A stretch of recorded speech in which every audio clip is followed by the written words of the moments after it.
Hello guys, welcome to Ideal Bibliotheca. Today's video is about how you can start writing answers once you've completed polity in 20 days. So the next 10 days you can devote yourself in analyzing the papers and start writing the answers. If you will go through 2019's paper, that is little analytic instead of being a direct or related to current affairs. So we will analyze it once we have taken an edge over polity. Right now we will focus on 2018 paper, because if you see 2018's paper, that is a mixture of direct questions, a little of analytical, and the current affairs part. So this paper would help us in knowing about how we can use the book Lakshmikant in writing our answers. So let's begin with our first question.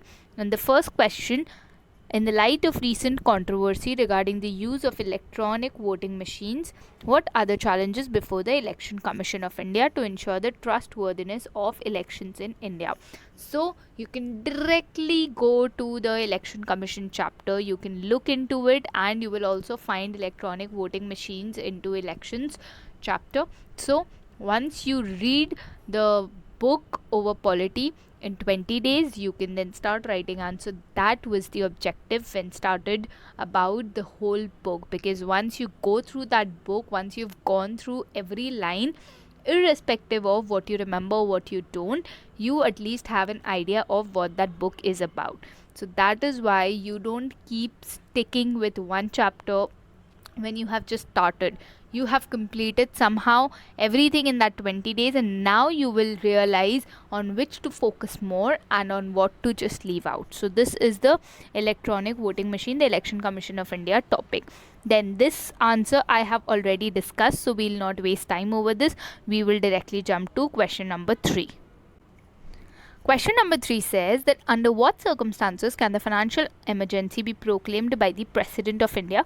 What consequences follow when such a declaration remains in force? This is a direct question from the emergency chapter, the chapter 16 of Indian Polity Lakshmikant. So you can directly go there and refer to it and thus start writing your answer. You will get all the articles there, you will get the subdivisions there, which would make your answer writing easier. Then the fourth question is, what do you think the committees are considered to be useful for parliamentary work? Discuss in this context the role of the estimates committee. So what are you doing here? This is completely there, the parliamentary committee chapter. And why do you think the committees are considered to be useful for parliamentary work? You'll have to write there, it's there in the introduction part, and then discuss in this context the role of the estimates committee. There is one subdivision of estimates committee, you can directly go and refer there. So this becomes ending. The fifth question is again very easy. The CAG has a very vital role to play. Explain how this is reflected in the methods in terms of his appointment as well as the range of powers he can exercise. So what are you writing? You're writing about how he is appointed, and you will know under this chapter warrant under his seal, and then as well as the range of powers, you'll have to write about the powers. This is also a direct question from the Indian Polity by Lakshmikant. Then the sixth question would again not be a direct one, but it is an indirect one. So policy contradictions among various competing sectors and stakeholders have resulted in inadequate protection and prevention of degradation to environment. Comment with relevant illustrations. So this is an indirect question, so I cannot say that Polity Lakshmikant would help you here, but at least 5 questions would direct. Okay, and then we move to the 7th question. Appropriate local community level healthcare intervention is a prerequisite to achieve health for all in India. Explain. See, this is an indirect question definitely, but if you have no idea about what to write, how to write, or how to go about it, you can add the articles from directive principles of fundamental rights that focuses on the local government, that focuses on the implementation policies. You can also add about the emphasis of panchayati raj, emphasis of municipalities, and thus you can enhance your answer. But I cannot say that you can directly just chipkofy there. No, you can only use their reference. Again, question number 8 is not a direct question, so we'll not go with this right now. Question number 9 is international relations. Question number 10 is international relations. Question number 11 is in reference to what happened in 2018. However, this question does come in UPSC over anything that they can ask. So, whether the Supreme Court judgment can settle the political tussle between the Lieutenant Governor and elected government of Delhi examine. So, this question I wanted to discuss over, which I would in one of the answer writing discussion. But what I wanted to keep in front of you is that, see, you read, you kept day 5 completely for judiciary, and the question that is coming in the judiciary is not even from those 5 chapters. So just imagine what you completed in one day and realized, okay, what are the questions, what are the type of questions they're asking. Had you not completed it that way, and you would have taken time, you would have taken a month or so to complete those chapters, or taken a week or so to complete those chapters, then you would not be able to even write the answers, and you would have wasted, I would say, or just got lost of your week or your month. So this is the importance. You don't start studying and invest time in the starting. Then comes, how far do you agree with the view that tribunals curtail the jurisdiction of ordinary courts? In view of the above, discuss the constitutional validity and competency of the tribunals in India.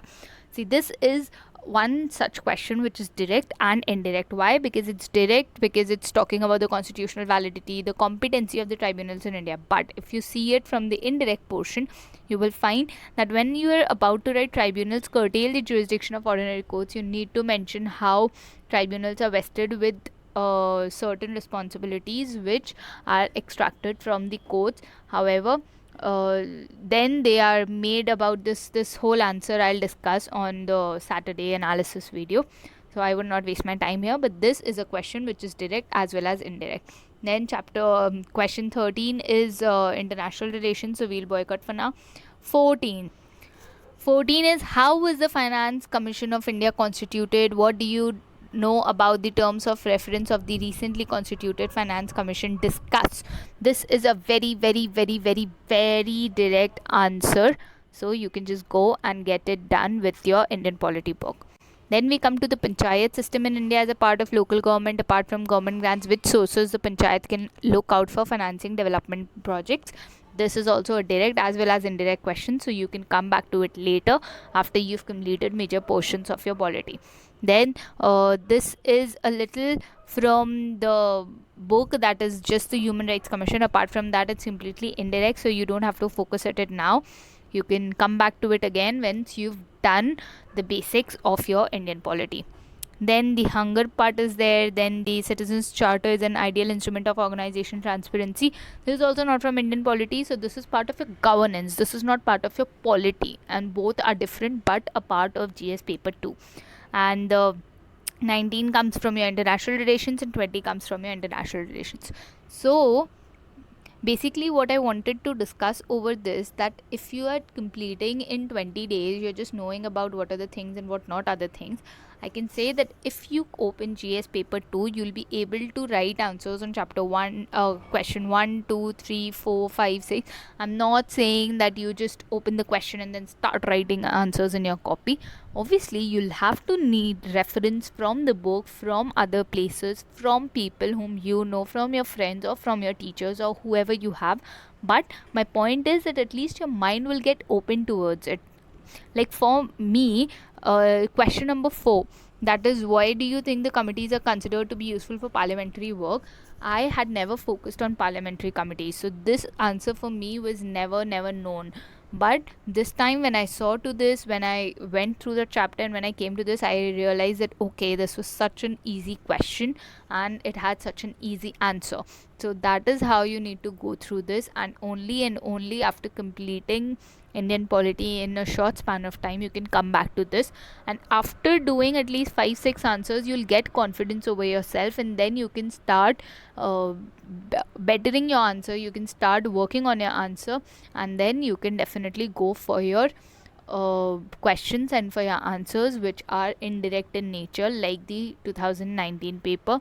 So now you see 2018 still at least had some of the questions as direct answers, but 2019 hardly had any. So this is how UPSC is changing their pattern. 2020 paper is still left for me to analyze, so I would really come back soon with it. But apart from that, these were the questions. I hope this helped.